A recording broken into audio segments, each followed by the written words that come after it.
Sa Biyernes po uuwi si Manny Pacquiao at ang kanyang pamilya sa General Santos City. Plansyado na nga ang gagawing pagsalubong ng mga kababayan niya roon. Makibalita tayo live kay Jennifer Solis ng GMA Gensan. Jennifer.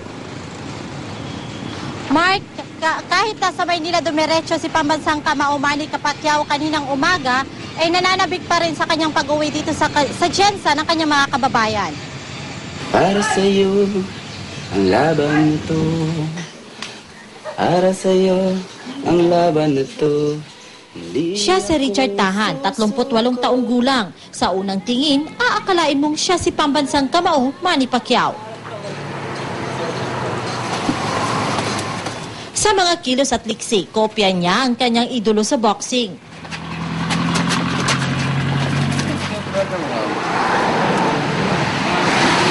Idol! Idol, kapal! Bente mo! Sige ako ning kita sa palengke. Pakman sa palengke po. Kaya ang attire kay Pacquiao nyo gayo. Dati raw boksingero si Richard pero hindi pinalad.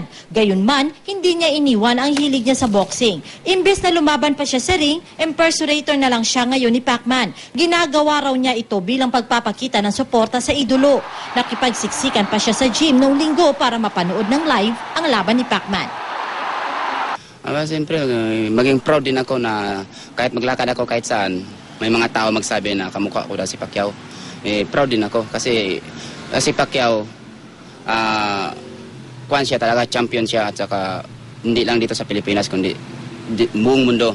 Sa Biyernes na uuwi dito sa Gensan si Pacman kaya abalang-abala na ang mga naghahanda para sa Heroes Welcome. Abala na ang mga printing shop na naaatasang gumawa ng mga tarpaulin para kay Manny. Oh, excited ko muli siya. Bisag napili siya, humble ang gihapon siya. Kanahong ganahan sa akong idol.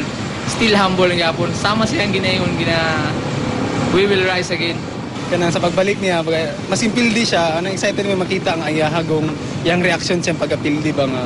Kuan ba, down mo ba siya or dili, di ba? Mark, sa pag-uwi ni Manny dito sa Gensan ngayong Biyernes, wala ng motorcade na gagawin. May maikling programa sa airport kung saan siya sasalubungin. Yan muna ang latest mula dito sa General Santos City. Jennifer Solis, Nagbabalita, Pilipinas.